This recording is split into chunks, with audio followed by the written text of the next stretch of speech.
এত এত জায়গা থাকতে মই ভিডিও করতে চলে এসেছি বেসিনের সামনে। তো সকাল হইতেই ভাবতেছি কোন ড্রেসটা পরবো। তো কালার ড্রেস বরাবরই মোর ভালোবাসার জায়গায় 1 নম্বর স্থান দখল করে আছে। ড্রেসের লগে ম্যাচিং করে কয়টা চুড়িও পরে লইছি। যাই হোক মোর রেডিও আর কাম সারা, কিন্তু স্কুলে চাইতেই মোর ভাই এখনো হাসতে আছে। আসল কথাই কওয়া হয় নাই কার বিয়ে যাইতেছে। আজকে মোর খালাতো ভাইয়ের বিয়ে। কয়দিন আগে মই গায়ে হলুদের ভিডিওটা দিয়েছিলাম। মাইয়া পক্ষ মগো ফুল টুল ছিঁড়েই স্বাগতম জানাইলে আইয়া দেখলাম ইতিমধ্যে অনেক আত্মীয় স্বজন আইয়া উপস্থিত হয়ে গেছে। মোর ক্যামেরাটা অনাসালের দিকে সবাই কাল চাই রয়েছে। কিছুক্ষণ পরেই মগো বড় আইয়া উপস্থিত। পাঞ্জাবি পাগড়ি পরে আইসে এককালা জামাই জামাই ফিল।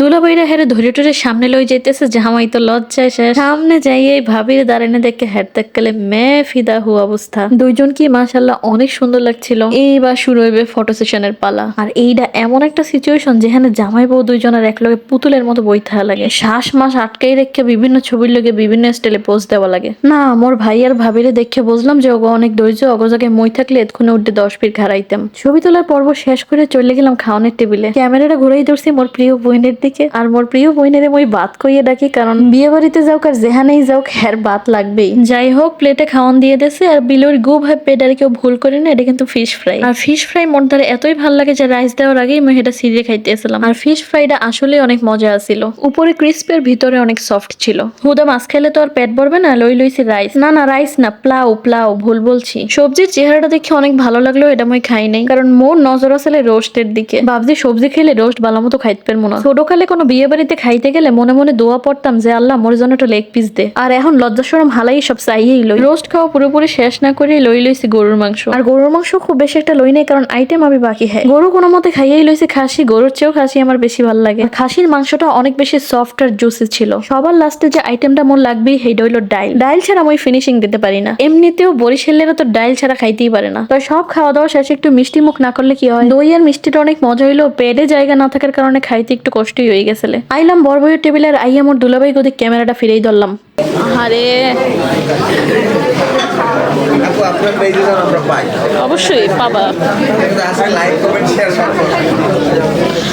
বর সামনে এক বিশাল থালা লই বই রইছে। আর মনে মনে হয়তো চিন্তা করতে আসলে কোন সময় মহিলাদের সাবার হরমো। মুগো বাংলাদেশে কিন্তু আবার জামাইগো এতটাই আপ্যায়ন করা হয় যে বিয়ার দিন থেকে শুরু করে দুনিয়াতে বাচ্চা থাকা পর্যন্ত হেরা আজীবনই জামাই আদর পাইয়ে যায়। ঘরের বউরা যদি এরকম একটু বউ আদর পাইতে হেলে তো বউগো মনে কোনো দুঃখই থাকতে না। বরের টেবিলটা একটু বড় আসলে দেখে ওয়েটার গো খাবার সার্ভ করতে একটু কষ্ট হয়ে গেছে। অনেকক্ষণ ধরে বড় বড় খাওয়ার অপেক্ষায় খাড়াই রয়েছিলাম, কিন্তু হেরা এখনো খাওয়ানো শুরু করতে পারে না। ওইদিকে খাইয়ে লইয়া খাড়াই খাড়াই ভিডিও করতে যাইয়ে মোট ঠ্যাং গেছে এককাল ব্যথা হইয়া। মনে মনে মই চিন্তা করতে আসলাম যে আপনারা এত তালবাহানা না করিয়া মাইপোলা দুটের খাইতে দেন। ওরা ছবি তুলতে তুলতে ক্লান্ত হয়ে গেছে। বরের প্লেট দিয়ে এখনো ভাগাভাগি চলতে আছে, কারণ এইটা মগো দেশের একটা রিচুয়াল যে বরের টেবিলে যারা যারা বইবে হেরা সবাই বরের প্লেট দিয়ে ভাগে যোগে খাইবে। যাই হোক অবশেষে সবাই শান্তি মতো খাইতে পারতে আছে। মই আবার পাশে বই সবার একটু দেখাশোনা করতে আসলাম যে কারো কিছু লাগবে কিনা। ওয়া কি এখনো কি ভাগাভাগি শেষ হয় নাই। এখন দিয়ে এবার যুদ্ধ চলতে আছে ইলিশ মাছের মাথাটা লইয়া। মোর পেটে জায়গা থাকলে মাথাটা মই খাইয়ে লাইতাম। ক্যামেরা ঘুরেই ধরলাম বর বউয়ের দিকে। ভাবি তো একালে লজ্জায় লজ্জায় অল্প অল্প লই খাইতে আসলে। আর মোর ভাইয়ের দিক চাইয়ে দেখলাম লজ্জা শরম হালাইয়ে গপ গপ করে খাইতে আসলে। আর মোর আরেকজন দুলাভাইরে দেখলাম পিস কুল দিয়েও খাওয়ান লইতে আছে। যাই হোক একটু ফান করলাম। ভাবি ভাইরে খাওয়াই দিতে আছে। কি সুন্দর রোমান্টিক দৃশ্য। সবাই দোয়া করবেন তাদের দাম্পত্য জীবন যেন সুখের হয়।